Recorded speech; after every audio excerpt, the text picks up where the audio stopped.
নমস্কার, দেখছেন talk to Bangla. আমি অভিষেক রয়েছে আপনাদের সঙ্গে। এই মুহূর্তে যে খবর জানাবো, অধীর রঞ্জন চৌধুরীকে প্রাক্তন বলে ঘোষণা করে দিল কংগ্রেসের অভ্যন্তরে যে কেন্দ্রীয় মিটিং হলো সেখানে, এবং তিনি কিন্তু বেশ খানিকটা হতচকিত এই ঘটনায়। কারণ তাকে কিন্তু আগে থেকে জানানো হয়নি যে তার রেজিগনেশন লেটার অ্যাকসেপ্ট করা হয়েছে কংগ্রেসের কেন্দ্রীয় নেতৃত্বের তরফে। অবশ্যই তিনি রেজিগনেশন দিয়েছিলেন, কিন্তু তিনি রেজিগনেশন দিয়েছিলেন সর্বভারতীয় যে কংগ্রেস সভাপতি মল্লিকার্জুন খাড়গে তার কাছে। কিন্তু সেই রেজিগনেশন লেটার আদৌ অ্যাকসেপ্টেড হয়েছে কিনা তা কিন্তু তাকে জানানো হয়নি, এবং তার আগেই যে কেন্দ্রীয় মিটিং হলো সেখানে তাকে প্রাক্তন রাজ্য সভাপতি অর্থাৎ প্রাক্তন প্রদেশ কংগ্রেস সভাপতি এবং অবশ্যই প্রাক্তন লোকসভার বিরোধী দলনেতা বলে ঘোষণা করে দিলেন, কিংবা তার নাম সম্বোধন করলেন গুলাম মীর, কংগ্রেসের পশ্চিমবঙ্গের পর্যবেক্ষক। সেখানেই কিন্তু নাটকীয় মোড় নিল এই ঘটনা। তার কারণ 30শে জুলাই আজ সকালবেলা কিন্তু অধীর রঞ্জন চৌধুরী রীতিমতো সাংবাদিক বৈঠক করলেন, এবং সাংবাদিকদের মুখোমুখি হয়ে তিনি তার ক্ষোভ উগরে দিলেন।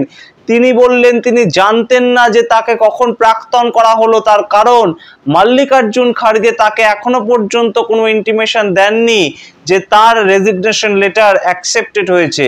এই ঘটনা নিয়ে কি বললেন অধীর রঞ্জন চৌধুরী, এবং পরবর্তীতে অধীর রঞ্জন চৌধুরী কোন দিকে তার পলিটিক্যাল ক্যারিয়ারকে নিয়ে যেতে পারেন, সেই সমস্ত খবর আলোচনা করব। তার আগে অবশ্যই টক টু বাংলা ইউটিউব চ্যানেলটিকে সাবস্ক্রাইব করুন, এবং প্রত্যেকটি ভিডিও লাইক, কমেন্ট, শেয়ার করে বন্ধু বান্ধব পরিচিত বলে ছড়িয়ে দিন টক টু বাংলা। আসছি খবরে। অধীর রঞ্জন চৌধুরী অত্যন্ত গুরুত্বপূর্ণ একজন মুখ প্রদেশ কংগ্রেসের ক্ষেত্রে, এবং তিনি কিন্তু বাম আমল থেকে গত 25 বছর ধরে তিনি কিন্তু সাংসদ হিসেবে তার দায়িত্ব পালন করছেন লোকসভার অভ্যন্তরে। এবং শুধু তাই নয়, গত 5 বছর কিন্তু কংগ্রেসের লোকসভার মুখ ছিলেন তিনি, অর্থাৎ কংগ্রেসের তরফে এনডিএ সরকারের বিরোধী মুখ অর্থাৎ বিরোধী দলনেতা ছিলেন অধীর রঞ্জন চৌধুরী। আমরা দেখেছিলাম একাধিক ইস্যুতে বারংবার মোদী সরকার এবং মোদী সরকারের বিভিন্ন নীতিকে কাঠগড়ায় দাঁড় করাচ্ছেন অধীর রঞ্জন চৌধুরী, এবং তিনি কিন্তু তার ঝাঝালো বক্তব্যের মাধ্যমে কখনো হিন্দিতে কখনো ইংলিশে তিনি কিন্তু মোদী সরকারকে একদম সাধারণ ভাষায় তিনি আক্রমণ করছেন, এবং তা কিন্তু পেছনে বসে দেখছেন রাহুল গান্ধী এবং সোনিয়া গান্ধীর মতন গুরুত্বপূর্ণ সাংসদরা।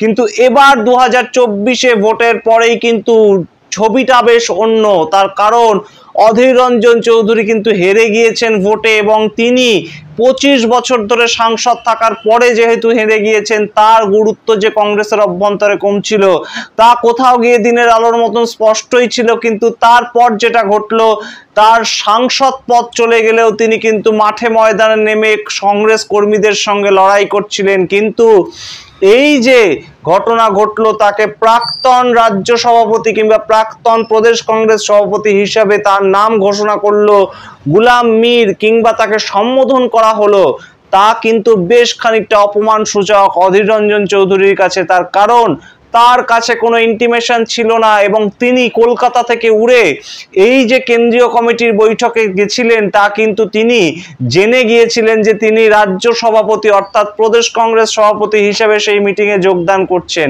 কিন্তু তারপর তার সঙ্গে যে এই আচরণ, তা কোথাও গিয়ে বেশ হতচকিত হয়েছেন কংগ্রেসের নেতা অধীর রঞ্জন চৌধুরী। তাহলে এবার কি? এই মুহূর্তে অধীর রঞ্জন চৌধুরীর এই যে অবস্থা হলো, তা সঠিক কেন হলো তা যদি একটু বিশ্লেষণ করি, তাহলে কিন্তু আমরা দেখতে পাবো যে অধীর রঞ্জন চৌধুরীর যে বারংবার তৃণমূল কংগ্রেসকে আক্রমণ করা, এবং বিভিন্ন সময় ভোটে হেরে যাওয়ার পরেও তৃণমূল কংগ্রেসকে আক্রমণের ক্ষেত্রে তিনি পিছিয়ে থাকছেন না, তা কিন্তু বেশ খানিকটা অধীর রঞ্জন চৌধুরীর দিকে ব্যাকফায়ার করলো বলেই মনে করছে রাজনৈতিক মহল।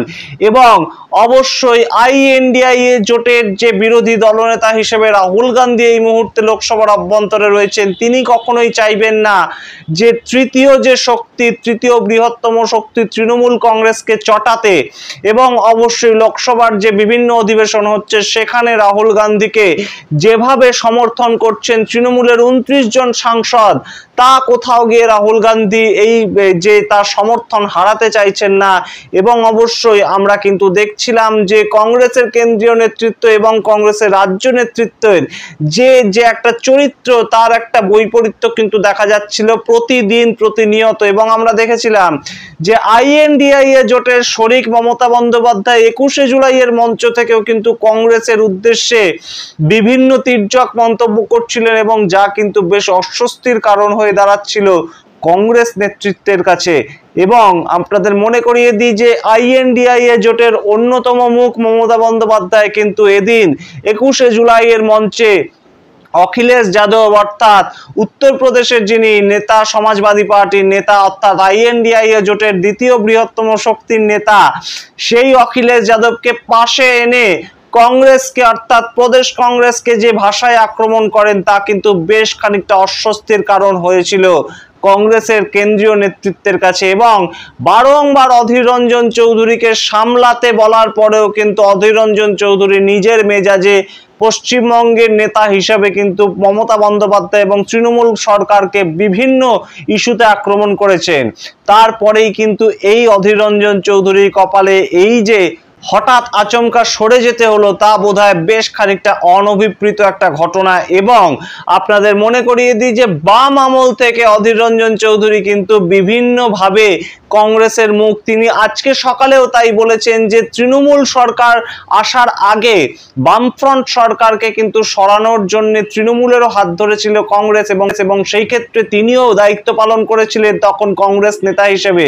তিনি বলছেন 2009 সালের কথা। 2009 সালে যখন পশ্চিমবঙ্গে বাম সরকার, সেই সময় সৌগত রায় তৃণমূল কংগ্রেসের প্রার্থী দমদম থেকে, সেখানে তার প্রচারে গিয়েছিলেন অধীর রঞ্জন চৌধুরী।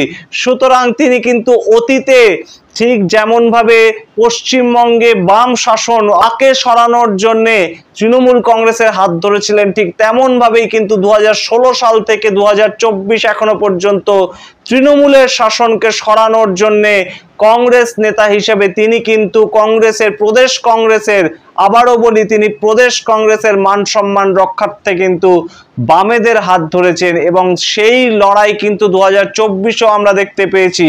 যদিও কংগ্রেসের তরফে একটিমাত্র সিট কংগ্রেস জিততে পেরেছে 12টি আসনে লড়াই করে, তবুও সেই যে লড়াই বামেদের কাঁধে কাঁধ রেখে তৃণমূল সরকারের বিরুদ্ধে, তা অধীর চৌধুরীর নেতৃত্বেই তৈরি হয়েছিল। এবং সেখানেই কিন্তু কংগ্রেস অর্থাৎ কেন্দ্রীয় নেতৃত্বের সমর্থন ছিল না বলেই মনে করছে রাজনৈতিক মহল। সুতরাং সেই জায়গা থেকে কংগ্রেস নেতৃত্ব হিসাবে কিন্তু অধীর চৌধুরীকে সরে যেতে হলো।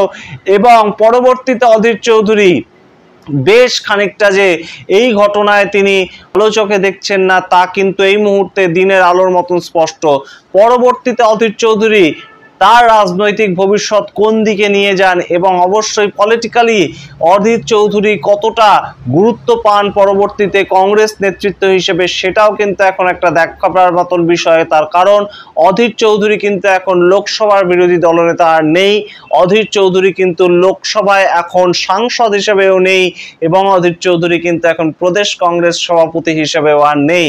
সুতরাং তার যে পলিটিক্যাল আইডেন্টিটি, একজন অত্যন্ত প্রবীণ নেতা, পলিটিক্যালি বেশ খানিকটা প্যারালাইজড হয়ে গেলেন এই মুহূর্তে, তা কিন্তু বেশ খানিকটা চাপের মুখেই ফেললো পশ্চিমবঙ্গের সাধারণ কংগ্রেস কর্মীদের, তেমনই কিন্তু মনে করছে রাজনৈতিক মহল। তার কারণ পশ্চিমবঙ্গের সাধারণ কর্মীরা কিন্তু এই মুহূর্ত পর্যন্ত অধীর চৌধুরীকেই তাদের অভিভাবক বলে তাদের লড়াই চালিয়ে এসেছেন, এবং সেই জায়গা থেকে অভিভাবকই যদি প্রাক্তন রাজ্য সভাপতি হিসেবে সম্বোধন করা হয়, তাকে বেশ খানিকটা গুরুত্ব না পান অভিভাবক, তাহলে প্রদেশ কংগ্রেসেরই বা পরবর্তীতে কেরিয়ার কি হতে চলেছে, কিংবা প্রদেশ কংগ্রেসেরই পরবর্তীতে অবস্থানটা ঠিক কি হতে চলেছে, সেটাও কিন্তু এখন একটা প্রশ্নের মুখে। আপনাদের মনে করিয়ে দিই, কৌস্তব বাগচি যুব কংগ্রেসের অত্যন্ত পরিচিত আইনজীবী মুখ ছিলেন তিনি মমতা সরকারের অত্যন্ত খুব একজন বিরোধিতা করার ক্ষেত্রে পুরোধায় ছিলেন, এবং সেই কৌস্তব বাগচিরও কিন্তু একই ঘটনা ঘটেছিল। এবং কৌস্তব বাগচি কিন্তু কংগ্রেস ছেড়ে আচমকায় শুভেন্দু অধিকারীর হাত ধরে তিনি চলে গেলেন বিজেপিতে, এবং এখন কিন্তু তিনি বিজেপির অন্যতম একজন মুখ। অধীর চৌধুরীর ক্ষেত্রে তেমন কোনো ঘটনা ঘটবে কিনা তা ভবিষ্যৎ বলবে, কিন্তু এই মুহূর্তে অধীর চৌধুরীর পায়ের তলার মাটি যে বেশ খানিকটা নড়ে গেছে, অধীর চৌধুরী যে সামনে আর বিশেষ কিছুই দেখতে পাচ্ছেন না সেটা বোধহয় বাংলার সাধারণ কংগ্রেস কর্মীরাও বুঝতে পারছেন।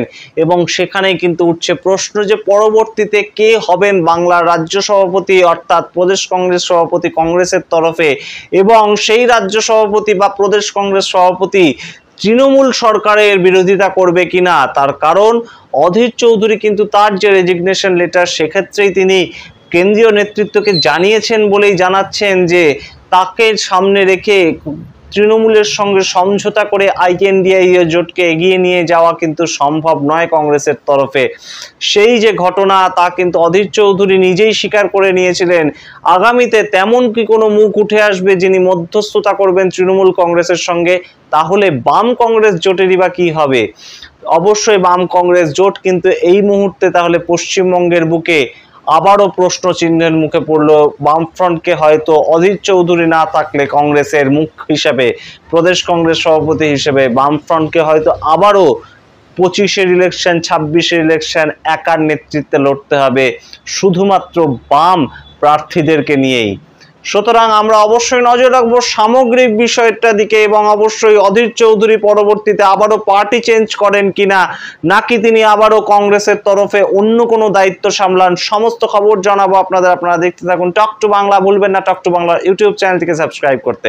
ধন্যবাদ।